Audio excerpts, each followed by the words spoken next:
Assalamualaikum warahmatullahi wabarakatuh. Nama saya Ahmad Fajar Ramadan. Saya adalah mahasiswa semester 5 di Universitas Muhammadiyah Gresik. Pada video kali ini saya akan membahas konsep kepemimpinan dalam Islam, yaitu karakteristik pemimpin ideal menurut Al-Quran. Konsep ini saya ambil dari sebuah jurnal yang dipublikasikan dan dibuat oleh Muhammad Arifin yang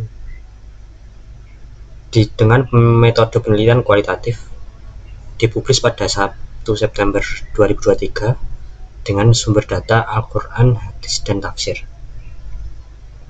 Ini adalah jurnal yang saya kutip, yaitu yang dibuat di Universitas PTIU Jakarta oleh Muhammad Arifin. Jurnal ini masuk kepada jurnal mahasiswa humanis dan juga sudah mendapatkan nomor ISSN yang dipublikasi pada tanggal 1 September 2023. Berdasarkan artikel tersebut didapatkan hasil penelitian, yaitu 1. Keadilan, yang kedua kepemimpinan sebagai amanah, yang ketiga kepemimpinan sebagai pelayan, yang keempat bijaksana dan berhikmah, yang kelima kepemimpinan yang adil dan jujur, yang keenam kepemimpinan sebagai tanggung jawab moral, yang ketujuh kepemimpinan sebagai pencarian ilmu dan kebijaksanaan. Yang selanjutnya berasal dari tafsir-tafsir. Yang pertama dari Ibnu Katsir yang menggarisbawahi bahwa kepemimpinan itu harus ditekankan kepada keadilan. Yang kedua dari Ibnu Asyur menyoroti prinsip kepemimpinan yang melandaskan keadilan, konsultasi, dan kerendahan hati. Yang ketiga dari Sayyid Hud menyoroti pengenalan pemimpin sebagai hakim atau penguasa. Yang keempat dari Sayyid Abdul A'la Maududi menekankan bentuk pelayanan hikmah kepada masyarakat. Yang kelima Muhammad Al-Ghazali menekankan pentingnya pemimpin untuk memiliki sifat keadilan, kejujuran, dan kebijaksanaan. Selain dari ayat dan tafsir di atas, penulis ini juga menekankan kepada surat Al-Maidah. Di surat Al-Maidah menurut penulis banyak petunjuk dan ajaran tentang aspek kepemimpinan dan tata kelola dalam Islam. Jadi berdasarkan Al-Maidah tersebut, pemimpin ideal dalam Islam mencakup keadilan, amanah, kepemimpinan sebagai pelayan, bijaksana, adil, dan jujur, kepemimpinan sebagai tanggung jawab moral, dan kepemimpinan sebagai teladan. Ini merupakan hasil-hasil penelitian yang dikemukakan oleh penulis. Selanjutnya adalah tanggapan pribadi saya terhadap artikel tersebut. Yang pertama yaitu dalam konsep kepemimpinan, teori-teori yang dikemukakan oleh penulis, saya secara garis besar setuju. Teori-teori dan konsep-konsep tersebut dianggap sebagai kunci utama dalam membentuk pemimpin yang kuat dan bertanggung jawab secara moral. Jadi teori-teori yang berasal dari ayat-ayat yang dikutip atau tafsir-tafsir yang dijelaskan oleh penulis artikel tersebut, saya setuju, karena di dalam artikel tersebut penulisannya itu cocok atau sesuai dengan prinsip-prinsip kepemimpinan Islam. Namun demikian, dalam artikel tersebut terdapat beberapa ayat Al-Quran yang mengulas tema kepemimpinan, tapi beberapa kutipannya dapat menimbulkan kebingungan ketika dilihat dari beberapa sudut pandang. Hal ini mengindikasikan perlunya kejelasan dan kehati-hatian dalam merinci serta menafsirkan ayat-ayat tersebut. Jadi dalam penulisan artikel tersebut ada beberapa ayat-ayat yang ditafsirkan yang menurut saya itu kurang jelas, bahkan menurut saya ada yang salah karena penulisan artinya tidak sesuai. Saya akan menunjukkan di mana letak hal atau kekurangan tersebut.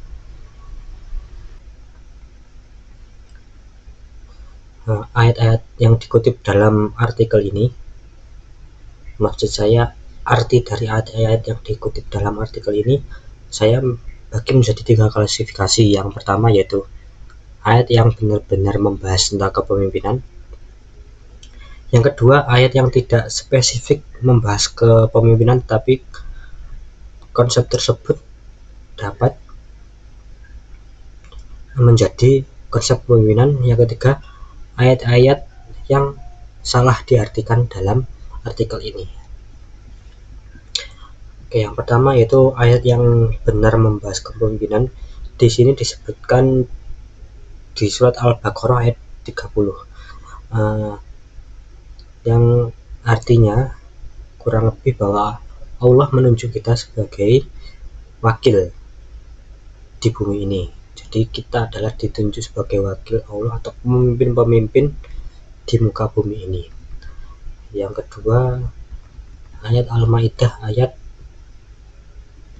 51, yang dimana ayat tersebut menyeru bahwa kita tidak boleh mengambil orang-orang Yahudi dan Nasrani sebagai pemimpin-pemimpin. Jadi kita dilarang untuk menunjuk orang-orang yang non-muslim sebagai pemimpin-pemimpin atau pemegang jabatan. Dan itu di ayat itu jelas menyebutkan seperti itu. Di bagian kedua yaitu ayat-ayat yang tidak spesifik membahas tentang kepemimpinan, tapi konsepnya memang bisa masuk ke dalam konsep kepemimpinan.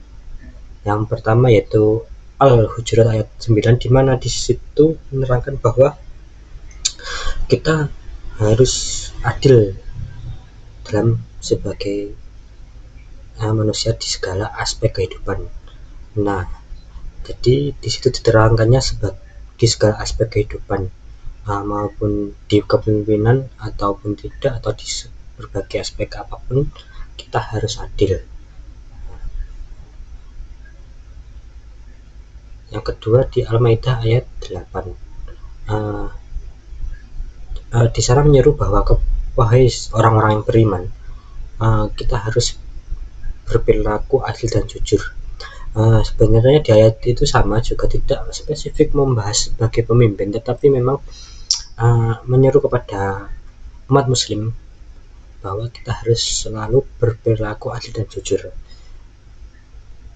Dan konsep ini juga bisa masuk ke dalam konsep kepemimpinan.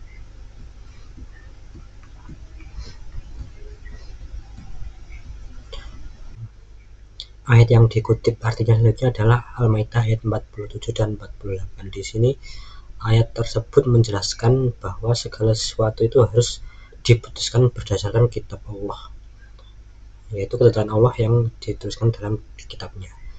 Nah, pada konsep ini sebenarnya tidak spesifik kepada kepemimpinan, tapi konsep ini cocok dalam kepemimpinan Islam karena